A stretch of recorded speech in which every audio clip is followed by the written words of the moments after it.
उनके बीच सब कुछ परफेक्ट था, जब तक सच सामने नहीं आया। Because sometimes love itself is the biggest lie. Twisted lies. Hello, friends. Welcome back to World of Book, where we dive into beautiful stories. मैंने ओवर एस्टिमेट कर लिया था कि मेरे लाइफ में कितने स्ट्रेट सिंगल गाइज बचे हैं। अपने कॉन्टैक्ट्स चेक करने के बाद मुझे 3 लोग मिले जो मेरे फेक बॉयफ्रेंड का रोल निभा सकते थे। लेकिन 2 डिजास्ट्रस डेट्स के बाद वो नंबर सिर्फ 1 पे आ गया। मेरा पहला डेट क्रिप्टो बेचने में लगा हुआ था और दूसरा बीच डिनर के मुझे बाथरूम में ब्लो जॉब के लिए कह रहा था। तीसरे डेट तक आते आते मेरा ऑप्टिमिज्म एक डाइंग एम्बर बन गया था, पर मैं उस छोटी सी फ्लिकरिंग फ्लेम को अपनी लास्ट होप समझकर पकड़ के बैठी थी। और वो सच में मेरी लास्ट होप थी। किसी को नहीं पता था डेलमोंटे कब डिसीजन लेगा, पर ये जल्दी होना था। मेरे पास लिमिटेड टाइम था एक फेक बॉयफ्रेंड ढूंढने का, कुछ कपल फोटोज डालने का और दुआ करने का कि मेरा अकाउंट स्लम्प से बाहर आ जाए। जब कंपेटिटिव ब्रांड डील्स की बात आती थी, हर छोटी चीज मैटर करती थी। ये दुनिया का बेस्ट या सबसे थॉटफुल प्लान नहीं था, पर एक प्लान तो था, चाहे जितना भी स्टूपिड लगता। मुझे लगता था मैं अपनी लाइफ का कंट्रोल ले रही हूँ, और ये सोच कि मैं पूरी तरह हेल्पलेस नहीं हूँ और अपने फ्यूचर को शेप करने की पावर मेरे पास है, वो ही एक चीज़ थी जो मुझे इस वक्त अफ्लोट रखी हुई थी। थर्ड टाइम्स द चार्म, ये वर्ड्स मेरे माइंड में गूंज रहे थे, आधा होप, आधा थकान और थोड़ा सा सेल्फ लोदिंग के साथ। मैंने अपने आप को बॉयफ्रेंड प्लान में डाल दिया था, जैसे ब्रेडी कहता था। मेरे पास कोई चॉइस नहीं थी, पर हर बार जब मैं सोचती थी कि एक सक्सेसफुल प्लान कैसा दिखेगा, मेरा दिल थोड़ा घबरा जाता था। डिसेप्शन, झूठ, किसी और बनने का ड्रामा। मैंने अपने फॉलोअर्स के साथ सालों से क्लोज रिलेशनशिप्स बनाए थे। कुछ लोग तो मेरे साथ तब से जुड़े थे जब मैं एक कॉलेज फ्रेशमैन थी और अपने कैंपस लुक्स की ब्लरी फोटोज पोस्ट करती थी। उनका ट्रस्ट तोड़ने का ख्याल ही मेरे पेट में अल्टीमेट घबराहट ला देता था। पर मैं मौरा को डिसअपॉइंट नहीं कर सकती थी। और सच कहूँ तो मुझे रियली 1 मिलियन फॉलोअर्स चाहिए थे। वो मेरा बिग माइलस्टोन था, वो दरवाज़ा जो नई अपॉर्चुनिटीज़ खोलता और ये प्रूव करता कि मैं वो डिसअपॉइंटमेंट नहीं हूँ जैसा मेरे पेरेंट्स सोचते थे। मेरे फ्रेंड्स सोचते थे कि मेरी लाइफ परफेक्ट है, परफेक्ट फैमिली है। मैंने कभी उन्हें ट्रूथ नहीं बताया, क्योंकि मुझे लगता था वो प्रॉब्लम छोटी है। जजमेंटल फैमिलीज हर जगह होती हैं, पर इसका मतलब ये नहीं कि मुझे दर्द नहीं होता था। मेरे पेरेंट्स हमेशा बोलते नहीं थे, पर मैं उनकी आंखों में डिसअपॉइंटमेंट देख लेती थी। मैंने एक डीप ब्रेथ ली, अपनी ड्रेस पर हाथ फेर कर रिंकल्स ठीक किए और हॉलवे के मिरर में अपना रिफ्लेक्शन एक लास्ट टाइम चेक किया। बालों को एक एलिगेंट नॉट में ट्विस्ट किया, इयररिंग्स पहने जो ग्लैमर का टच दे रहे थे, और लिपस्टिक लगाई जो मेरी विंटर पेल स्किन को थोड़ा ब्राइटन कर रही थी। परफेक्ट। मैं एलिवेटर से नीचे गई और राइड के दौरान अपने ईमेल्स चेक करती रही, डेलामोंटे के अपडेट्स के लिए या फिर उन डजन जॉब्स के रिस्पॉन्स के लिए जिनके लिए मैंने पास्ट वीक में अप्लाई किया था। Nothing. No news was good news, right? शायद जॉब्स के लिए नहीं, पर कम से कम डेलामोंटे के लिए तो थी। जब तक मुझे कोई ईमेल या प्रेस रिलीज नहीं मिलती उनके नेक्स्ट ब्रांड एम्बेसडर के अनाउंसमेंट की, मैं नेगेटिविटी पर ड्वेल नहीं करने वाली थी। मुझे नहीं चाहिए था कि मेरे नेगेटिव थॉट्स कैंपेन को खराब करें। एलिवेटर के डोर्स पिंग हुए और मैं बाहर निकली। मैंने अपने नेकलेस के क्रिस्टल्स पर उंगलियां फेरी। Rose quartz for luck in love, citrine for good vibes. बस काम करें ये स्टोन्स, यही दुआ है। हाय स्टेला, एक ईगर वॉइस ने मेरा ध्यान फ्रंट डेस्क की तरफ खींच लिया, जहां लैंस, कॉन्सियर्ज, मार्बल काउंटर के पीछे से खिलखिलाता हुआ बोला, वाइट टीथ और पपी आइज के साथ। मैंने अपना नेकलेस छोड़ा और मुस्कुराई। हाय लैंस, ग्रेवयार्ड शिफ्ट में फिर से अटक गए? यही होता है जब टीम में तुम सबसे छोटे हो, उसने एग्जैजरेटेड साय लिया। आज तो तुम बहुत ड्रेस्ड अप लग रहे हो, हॉट डेट? 1 सेकंड के लिए मेरे मन में आया कि उसे पूछूं क्या वो मेरा फेक बॉयफ्रेंड बनेगा, पर फिर मैंने आइडिया डिसमिस कर दिया। काफ़ी वजहें थी, सबसे बड़ी ये कि वो मेरे बिल्डिंग में काम करता था। मुझे ऐसा लगता है, मैंने प्लेफुल स्पिन ली। मेरा मेटालिक स्कर्ट घुटनों के आसपास फ्लेयर हो गया। मैंने उसे एक फिटेड ब्लैक स्वेटर और बूट्स के साथ पेयर किया था, एक elegant but simple first date look. कैसी लग रही हूँ? ब्यूटीफुल लग रही हो, उसके वॉइस में थोड़ा विस्टफुल टोन था। तुम हमेशा वो अपनी बात पूरी कर ही रहा था कि मैं किसी ब्रिक वॉल से जा टकराई। मैं लड़खड़ाई और इंस्टिंक्टिवली अपना हाथ उठाकर बैलेंस बनाया। सॉफ्ट वुल और मैस्कुलिन हीट ने मेरी उंगलियों को छू लिया। मुझे लगा वॉल है, पर यह वॉल नहीं थी, मेरे दिमाग ने तुरंत नोट किया। मेरी नज़र ऊपर गई, ब्लैक सूट के शार्प लपेल्स, एक क्रिस्प वाइट शर्ट का ओपन कॉलर और टैंड मैस्कुलिन थ्रोट के ऊपर, और फिर उस ब्यूटिफुली कार्व्ड फेस तक रुक गई जहां डिसअप्रूवल का शैडो था। मिस अलांजो, क्रिश्चियन की ठंडी कंपोज्ड आवाज ने मेरी स्किन पर गूज़बम्प्स छोड़ दिए। उसमें वो न्यूयॉर्क वाले प्लेफुल डिनर पार्टनर का कोई निशान नहीं था। फिर से मेरे स्टाफ को डिस्ट्रैक्ट कर रही हो अपने काम से? फिर से? मैं कभी किसी चीज से डिस्ट्रैक्टेड नहीं होती थी। हाँ, कभी कभी लैंस को हेल्प करती थी पैकेज कैरी करने में, पर वो भी सिर्फ कर्टसी में। मैंने क्रिश्चियन के चेस्ट से अपना हाथ हटाया। उसकी हीट इतनी इंटेंस थी कि मेरे बोन्स तक महसूस हुई, इवन जब मैं एक स्टेप पीछे गई और अपनी स्माइल और ब्राइट कर दी। काम, कूल, कलेक्टेड। मुझे बस कॉन्वर्सेशन करनी थी, मैंने कहा।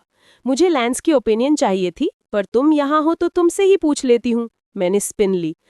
तो बताओ, ये आउटफिट डेट वर्दी लग रहा है क्या? मैं अपना स्पिन कंप्लीट भी नहीं कर पाई थी कि क्रिश्चियन का हाथ मेरे आर्म के आसपास बंध गया। जब मैंने ऊपर देखा तो उसकी डिसअप्रूवल का शैडो अब कुछ और बन गया था, और भी डेंजरस। फिर मैंने ब्लिंक किया और वो डार्कनेस गायब हो गई, replaced by his usual polite blank expression. किसी तरह उस कामनेस ने मुझे और ज्यादा अनईजी कर दिया। तुम डेट पर जा रही हो? क्रिश्चियन हर बात को एक क्वेश्चन बना देता था, या फिर एक नॉन क्वेश्चन। हाँ, मैंने मिस्चिवस स्माइल के साथ कहा। डेट पर जाने का मतलब होता है किसी को डिनर पर ले जाना, ड्रिंक्स लेना, शायद हाथ पकड़ना भी। शायद ये कॉन्सेप्ट तुम्हें थोड़ा फॉरेन लगे, पर कभी ट्राई कर लेना मिस्टर हार्पर, शायद तुम्हें अच्छा लगे। मुझे लगता है ये तुम्हें थोड़ा लूजन अप कर देगा। अपनी चार्म और वेल्थ के बावजूद क्रिश्चियन इतना टेंस था जैसे एक टाइटली वाउंड स्प्रिंग, बिल्कुल अपनी एक्सपेंसिव ऑडरमार्क्स प्यूगे वॉच के जैसे। उसके चलने का अंदाज, उसके शोल्डर्स का सेट होना और उसके अपीयरेंस की अननेचुरली परफेक्ट फिनिशिंग, सब कुछ इतना प्रिसाइज था। एक भी बाल इधर उधर नहीं, एक भी लिंट उसके कपड़ों पर नहीं। क्रिश्चियन हार्पर वो आदमी था जो सब कुछ कंट्रोल करना पसंद करता था, अपने आसपास की चीजों से लेकर अपनी फीलिंग्स तक। वो मुझे देख रहा था। उसका जॉ इतना टाइट था कि मुझे लगा उसके दांत पिस रहे हैं। I don't hold hands. Fine, no hand holding, मैंने बोला। तो कडलिंग कर लेते हैं, रिवर के पास एक बेंच पर बैठकर थोड़ी स्वीट बातें और एक गुड नाइट किस, कैसा लगता है? मैं उसके लिप के कॉर्नर पर आई एक छोटी सी कर्ल देखकर हंसी रोक गई। उसके एक्सप्रेशन से लग रहा था जैसे मैंने एसिड के वैट में कुछ स्वीट डाल दिया हो। You don't usually date? मेरा अम्यूजमेंट गायब हो गया और उसकी जगह थोड़ी सी चिढ़ आ गई। तुम्हें क्या पता, हो सकता है मैं मूव होने के बाद 100 डेट्स पे गई हूं और तुम्हें पता भी ना हो। डैम इट, मैं झूठ नहीं बोल सकती थी, इवन जब मेरे अंदर कुछ कह रहा था कि उसके आंखों का वो नोइंग लुक मिटा दो। ये पॉइंट नहीं है, मैंने कहा। शायद 100 नहीं, पर कुछ तो हुई हैं। 2 टू बी एग्जैक्ट, और वो भी डिजास्ट्रस टेस्ट डेट्स, जिन्होंने मुझे याद दिला दिया कि मुझे डेटिंग से कितनी नफरत है। पर उसे ये जानने की जरूरत नहीं थी। तुम्हारा डेट आज कहाँ है? वो इनोसेंट क्वेश्चन लग रहा था, पर मेरे इंट्यूशन ने बोला कि अपनी लोकेशन अपने पास ही रखो। किसी बार में। बहुत स्पेसिफिक, उसने ड्राई टोन में कहा। तुम्हारा कोई लेना देना नहीं है। मैंने उससे पॉइंटेड स्टेयर दिया। क्रिश्चियन की स्माइल ने उसके वॉइस के शार्प एज को सॉफन नहीं किया। अपनी डेट एंजॉय करो स्टेला। कॉन्वर्सेशन खत्म हो गई, और ये अच्छा ही था, क्योंकि मैं ऑलरेडी लेट हो रही थी। पर जब मैं अपनी डेट के लिए निकली, मेरा ध्यान उस आदमी से नहीं हट रहा था जिसे मैंने पीछे छोड़ा था। मैं सिर्फ विस्की कलर्ड आंखें और ब्लैक सूट्स के बारे में सोच रही थी। हाफ एन आवर बाद मुझे लगा कि मैं लॉबी में ही रुक जाती, क्रिश्चियन के साथ, क्योंकि मेरा डेट एग्जैक्टली वैसे ही जा रहा था जैसे एक्सपेक्टेड था, मतलब बिल्कुल भी अच्छा नहीं। क्लॉस उन मेल फैशन ब्लॉगर्स में से एक था जो डीसी में रहता था। हम इवेंट्स पे मिले थे, बस कैजुअल बातें हुई थी। अनफॉर्चुनेटली वो छोटी बातें इनफ नहीं थी मुझे ये समझने के लिए कि थोड़ा लंबा कॉन्वर्सेशन कितना टॉर्चर बन जाएगा। क्लॉस एक मैसिव रेजिंग डूश बैग निकला। मैंने उन्हें बोला मैं फ्री में काम नहीं करती, चैरिटी हो सकती है, पर मैं एक लग्जरी ब्लॉगर हूँ। क्लॉस ने अपना सेकंड हैंड रोलेक्स एडजस्ट किया। मुझ में क्या ऐसा लगता है कि मैं फ्री पोस्ट करूं, कैंसर अवेयरनेस हो या कुछ भी? ऑफ कोर्स वो एक ग्रेट कॉज है, मैंने जल्दी से कहा। पर मुझे शूट और पोस्ट करने में टाइम लगता है, समझे? मैंने उन्हें अपने नॉर्मल रेट से 10% डिस्काउंट भी दिया था, पर उन्होंने मना कर दिया। मुझे पता है उसका रीज़न क्या है। उसे कहते हैं चैरिटी, मैंने अपना ड्रिंक फिनिश करते हुए कहा। 2 ग्लासेस वाइन के सिर्फ 20 मिनट में, मेरा पर्सनल रिकॉर्ड। ये दिखाता था कि मैं कितना नहीं चाहती थी वहाँ रहना। क्लॉस मेरा लास्ट होप था, इसलिए मैंने उसे यूजुअल से थोड़ा ज़्यादा टॉलरेट किया। शायद उसका मतलब सही था, पर वो उसे एक्सप्रेस नहीं कर पा रहा था। दे कांट अफोर्ड टू पे थाउजेंड्स फॉर एवरी पोस्ट, उसने कहा। मैंने उनसे हर पोस्ट के पैसे नहीं मांगे, सिर्फ मेरे लिए एक बार पे करने को कहा था। Dear Lord, give me strength. मैंने वो कैंपेन फ्री में किया था, मुझे 1 घंटा भी नहीं लगा था। और देखो, मैं जिंदा हूँ, मैंने पॉइंट आउट किया। मुझे चैरिटीज़ के लिए हमेशा सॉफ्ट स्पॉट था और मैं उनके साथ लगभग हर कोलैब एक्सेप्ट करती थी अगर ऑर्गेनाइजेशन जेन्युइन होती। ब्रेडी को ये पसंद नहीं था, मेनली क्योंकि उन कोलैब से मुझे पैसा नहीं मिलता था। क्लाउस हंसता हुआ बोला, हाँ यही तो डिफरेंस है मर्दों और औरतों में, है ना? मेरी स्पाइन सीधी हो गई। इसका मतलब क्या है? सिंपल, ज्यादातर मर्द अपनी वैल्यू के हिसाब से मांगते हैं और ज्यादातर औरतें नहीं। क्लाउस ने कैजुअली शोल्डर्स उठा दिए, जैसे बात कोई मैटर ही ना करती हो। मेरा आई ट्विच कर गया। यानी किसी को तो कम कमाना पड़ेगा, राइट? मेरे हाथ वाइन ग्लास के स्टेम पर टाइट हो गए। काश ग्लास खाली ना होता। मुझे पहली बार किसी के मुंह पर ड्रिंक फेंक देने का मन हुआ। वो गलत नहीं था ask for what you're worth वाली बात में, लेकिन उसका बोलने का अंदाज इतना कॉन्डिसेंडिंग था कि सब कुछ उसी में खत्म हो गया। ऊपर से उसने मुझे हर छोटी चीज के लिए इरिटेट किया था, और वो भी कैंसर चैरिटी के दौरान। मैंने कामली कहा, Klaus thanks for the drinks, लेकिन मुझे लगता है हमारा डेट यहीं खत्म होता है।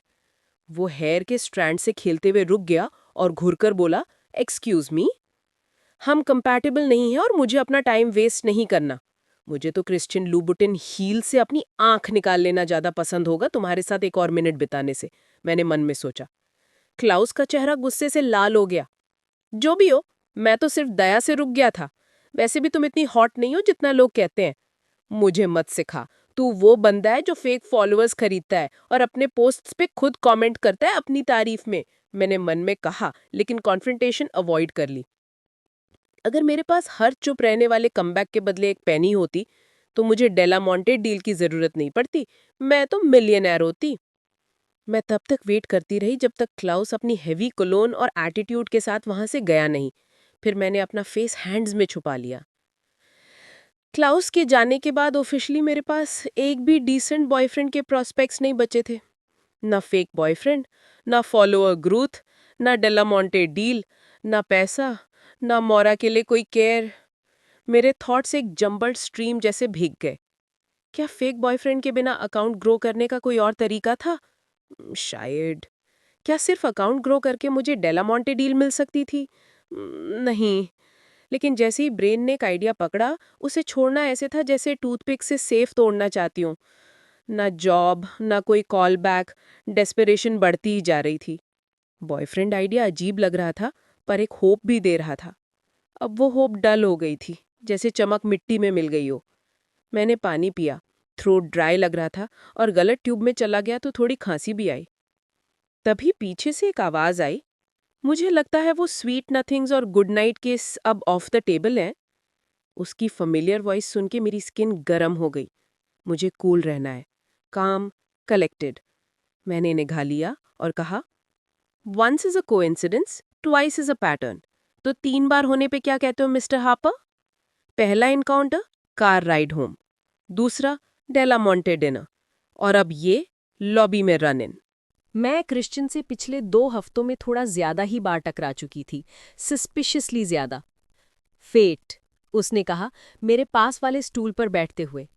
बारटेंडर ने उसे एक रिस्पेक्टफुल नॉट दिया और थोड़ी देर बाद उसके लिए एम्बर कलर ड्रिंक ले आया। या फिर शायद डीसी इतना छोटा सिटी है कि हम दोनों के सोशल सर्कल्स मिल जाते हैं, क्रिश्चियन बोला। मुझे शायद ये कन्विंस कर लोगे कि मैं कोइंसिडेंस में बिलीव करती हूँ, लेकिन फेट में कभी नहीं। फेट वाली बात सिर्फ रोमांटिक्स और ड्रीमर्स करते हैं, और क्रिश्चियन दोनों नहीं था। रोमांटिक्स किसी को ऐसे नहीं देखते जैसे उन्हें खा जाएंगे, तब तक जब तक उनके पास कुछ बचा ही ना हो। उनके लिए सिर्फ एक चीज होती थी, डार्कनेस और सबमिशन। मेरे स्टमक में कुछ गरम सा चर्न हुआ, तभी फ्रंट की डोर की बेल्स बजी और मोमेंट टूट गया। मुझे बताना चाहिए, तुम यहाँ कब से हो? मैंने पूछा, क्योंकि मैंने उसे आते हुए नोटिस ही नहीं किया था। इतना टाइम हो गया कि मैंने तुम्हें कॉकटेल पिक्स को लॉन्गिंग से घूरते हुए देखा जब तुम्हारा डेट बात कर रहा था। इतना बुरा डेट नहीं था, उसे बस अर्ली जाना पड़ा, इमरजेंसी के लिए। मैंने झूठ बोला। क्लियर और कॉन्फिडेंट। हाँ, बड़ा ही एक्साइटिंग लग रहा था, उसने ड्राई टोन में कहा। मैं तो बस देखकर ही समझ गया था, तुम्हारा ध्यान बार बार फोन पर जा रहा था। क्लासिक साइन एक इन्फैचुएटेड वुमन का। मेरे अंदर इरिटेशन भर गया। क्लाउस और अब क्रिश्चियन, सीरियसली, अब तो कॉन्वेंट ज्वाइन करना बेस्ट ऑप्शन लग रहा था। People say sarcasm is the lowest form of wit, मैंने कहा। क्रिश्चियन के लिप्स थोड़े ऊपर हुए। But it is the highest form of intelligence, Oscar Wilde. मुझे पूरा कोट याद है। मैं सरप्राइज नहीं हुई। प्लीज अपना टाइम वेस्ट मत करो, मैंने कोल्डली बोला। तुम्हारे पास फ्राइडे नाइट में और भी काम होंगे ना, प्लांट संभालने वाली लड़की के साथ ड्रिंक करने के अलावा? मैं तब जाऊंगा जब तुम मुझे बताओगी कि तुम इतनी उदास क्यों लग रही थी जब मैं आया। क्रिश्चियन ने कामली स्टूल पर रिलैक्स होकर बैठते हुए कहा। उसके हर मूव में एलिगेंस थी, लेकिन आंखें शार्प और ऑब्जर्विंग। मैंने अपना थंब पानी के ग्लास पर फेरा, सोचती हुई कितना बताना चाहिए। मुझे उसकी हेल्प चाहिए थी। मेरे चेस्ट में थोड़ी शर्म सी उतर गई। किस चीज में? उसने पूछा, बिल्कुल पेशेंस के बिना, जैसे एक कोबरा रेडी टू स्ट्राइक। बस बोल दो, मुझे एक फेक बॉयफ्रेंड चाहिए। वो लो, बोल दिया, और दुनिया खत्म नहीं हुई, सिर्फ थोड़ा एम्बैरेसमेंट हुआ, बस। क्रिश्चियन ने मुझे हंसकर ला जज करके रिएक्ट नहीं किया, विच ऑनेस्टली सरप्राइज्ड मी।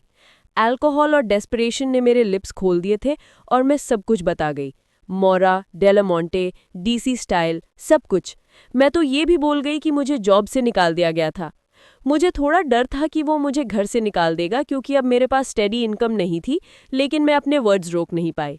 अंदर जो प्रेशर था वो रिलीज हो गया था और मैं उसे पूरा बेनिफिट ले रही थी। मेरे फ्रेंड्स को पता था कि मुझे फायर किया गया था, लेकिन उन्हें नहीं पता था कि मैं मोरा की केयर के लिए पैसा दे रही हूँ। सिर्फ ग्रीनफील्ड स्टाफ और अब क्रिश्चियन जानता था। पता नहीं क्यों उसे बताना नेचुरल लग रहा था। शायद क्योंकि उसने मुझे इतना क्लोज से नहीं जाना था, इसलिए वो मुझे जज भी नहीं करेगा। जब मैंने अपनी बात खत्म की, क्रिश्चियन ने मुझे एक लंबी असेस करने वाली नज़र से देखा। साइलेंस इतना लंबा खिंचा कि मुझे लगा कि मैंने उसे शॉक में डाल दिया है अपने स्टूपिड आइडिया से। मैंने अपने कान के पीछे एक लूज कर्ल सेट किया। मुझे पता है ये थोड़ा रिडिकुलस लगता है, लेकिन ये काम कर सकता है, शायद। मेरे डाउट ने मेरे स्टेटमेंट को क्वेश्चन में बदल दिया। ये रिडिकुलस नहीं लगता, क्रिश्चियन ने कहा अपना ग्लास टेबल पर रखते हुए। बारटेंडर तुरंत वापस आया और उसका ड्रिंक रीफिल किया। क्रिश्चियन के एक ग्लांस पर उसने मेरा ग्लास भी फिल कर दिया। एक्चुअली मेरे पास एक म्यूचुअल बेनिफिशियल प्रपोजल है, उसने कामली कहा। मुझे तुम्हारे साथ सोने में कोई इंटरेस्ट नहीं है, मैंने तुरंत कहा। मैं डेस्परेट थी, लेकिन इतनी डेस्परेट नहीं। एक फेक बॉयफ्रेंड बनाना एक बात थी, लेकिन किसी से पैसे लेना, वो भी अगर वो बंदा रिच और गॉर्जियस हो, वो अलग लेवल का रिस्क था। क्रिश्चियन की आंखों में हल्की इरिटेशन चमकी। मुझे उस बात की बात नहीं कर रहा था, उसने क्रिस्प टोन में कहा। मुझे एक कंपेनियन चाहिए जो मेरे साथ इवेंट्स और फंक्शंस में जा सके। वो मेरी बिजनेस का रेगुलर पार्ट है। तो तुम्हें बेसिकली आर्म कैंडी चाहिए, मैंने कहा थोड़ा डिसअपॉइंटेड फील करते हुए। मुझे लगता है तुम्हें डेट मिलना कोई प्रॉब्लम नहीं, तुम्हें मेरे जैसी किसी की ज़रूरत नहीं। बार में सारी लड़कियां अभी भी क्रिश्चियन को ड्रीमी आंखों से देख रही थी। सिर्फ डेट नहीं स्टेला, मुझे कोई चाहिए जिससे मैं एक्चुअली बात कर सकूं, जो लोगों के बीच कंफर्टेबल फील करवा सके, जो अटेंशन के लिए डेस्परेट ना हो जब इवेंट खत्म हो जाए। मैंने अपने फिंगर्स टेबल पर टैप किए। और अगर मैं ये करूं तो? क्रिश्चियन हल्का सा मुस्कुराया। Let's make a deal Miss Alonso. तुम मेरे साथ कंपेनियन बन जाओ जब ज़रूरत हो, और मैं मोरा की केयर का पूरा खर्चा उठा लूंगा। मेरा टैपिंग रुक गया। पूरा मोरा का खर्चा? मेरे अंदर एक्साइटमेंट की एक लहर दौड़ गई। मेरा पहला इंस्टिंक्ट तो एक लाउड येस था। ग्रीनफील्ड के बिल्स की चिंता खत्म हो जाती। लेकिन वो एक्साइटमेंट सिर्फ 1 मिनट रही, उसके बाद वार्निंग बेल्स बजने लगी मेरे दिमाग में। मैं ये एक्सेप्ट नहीं कर सकती, मैंने फाइनली कहा। पूरा खर्चा देना ये बहुत ज़्यादा है। क्या ये स्टूपिड डिसीजन था जब मुझे पैसे की इतनी ज़रूरत थी? हो सकता है, स्पेशली जब क्रिश्चियन के लिए वो पैसा सिर्फ छुट्टी जैसी अमाउंट थी। लेकिन अगर कोई और होता तो शायद मैं मान जाती। लेकिन क्रिश्चियन के केस में मुझे पता था, जितना कम तुम उसे ओ करो उतना बेटर, क्योंकि इवेंचुअली पेमेंट ड्यू होते ही है और उसका प्राइस पैसों से ज्यादा होता है। क्रिश्चियन ने मेरा रिफ्यूज़ल कामली एक्सेप्ट किया। समझ गया, तो चलो डील थोड़ा बदलते हैं। तुम अगर मेरी कंपेनियन बनोगी तो मैं तुम्हारा फेक बॉयफ्रेंड बन जाऊंगा। मेरे दिल ने एक छोटी सी लीप ली। अब ये एक बैलेंस डील लग रही थी। फिर भी मुझे नहीं करना चाहिए था। ये वाइल्ड था, अबसर्ड था और टोटली रिडिक्युलस। लेकिन फिर भी Christian Harper as my fake boyfriend. अगर इससे मेरा फॉलोअर काउंट नहीं बढ़ता तो कुछ भी नहीं बढ़ता। एक कंडीशन के साथ, क्रिश्चियन ने ऐड किया। ऑफ कोर्स, मैंने कहा। कैसी कंडीशन? तुम किसी भी हालत में मेरी फोटो या मेरा फेस सोशल मीडिया पर नहीं दिखाओगी। मेरा एक्साइटमेंट एकदम से फिज हो गया, जैसे पानी में फटने से पहले ही फ्यूज हो गया हो। पर यह तो मेरे पूरे प्लान का पर्पस ही खत्म कर देता है, मैंने प्रोटेस्ट किया। क्रिश्चियन का फेस तो स्टेडियम्स और थिएटर्स तक सेल आउट करवा सकता था। उसे ऑनलाइन न दिखाना एक मॉन्यूमेंटल वेस्ट लग रहा था। जो तुमने मुझे बताया है उसके हिसाब से लोगों के लिए ये मैटर करता है कि रिलेशनशिप रियल लगे, ना कि दूसरा बंदा कौन है। तुम्हारा आइडिया परसेप्शन पे बेस्ड है। उसने मेरा फोन देखा और एक उंगली से उस पे टैप किया। सोशल मीडिया बेसिकली एक वॉयरिज्म का फॉर्म है। लोग दूसरों की लाइव्स देखना पसंद करते हैं और कपल्स हमेशा सिंगल इंडिविजुअल से ज्यादा इंटरेस्टिंग लगते हैं। ये थोड़ा अनफॉर्चुनेट ट्रूथ है, लेकिन लोग थोड़ा मिस्ट्री भी पसंद करते हैं। तुम मेरी हैंड, बैक या कोई भी पार्ट दिखा दो, बस मेरा फेस नहीं। ये तुम्हारे प्रोजेक्ट को हर्ट नहीं करेगा, शायद मदद भी करे। पर तुम्हारा फेस तो इतना प्रिटी है, मैंने हमेशा की तरह टीज किया। लोग तो वैसे भी पहचान लेंगे, अगर हम साथ इवेंट्स अटेंड करेंगे तो फिर फेस छुपाने का क्या फायदा। मुझे कोई प्रॉब्लम नहीं लोगों से ये जानने में कि हम साथ हैं, लेकिन मैं अपनी पर्सनल लाइफ प्राइवेट रखता हूँ। मेरा डिजिटल फुटप्रिंट जितना हो सके क्लीन रहता है। मुझे शौक नहीं होना चाहिए था। क्रिश्चियन एक साइबर सिक्योरिटी एक्सपर्ट था, तो उसका सोशल मीडिया और ऑनलाइन डेटा शेयर करने से दूर रहना बिल्कुल लॉजिकल था। फिर भी मुझे ये सोचना मुश्किल लगा कि आज के टाइम में कोई अपनी सारी फोटोज इंटरनेट से दूर रख सकता है। मैं हंसी। मेरे केस में तो लेट हो गया। मेरा डिजिटल फुटप्रिंट इतना बड़ा है कि उसका खुद का जिप कोड। गुड। और चिंता मत करो मिस अलोंजो। क्रिस्टियन की आवाज में हल्की सी हंसी थी जब उसने अपना ग्लास उठाया और अपने लिप्स के पास ले गया। मैं प्यार पर विश्वास नहीं करता। तो ये थी आज की कहानी दोस्तों। कैसी लगी आपको कमेंट में ज़रूर बताएं और नेक्स्ट पार्ट के लिए सब्सक्राइब करें। Thank you.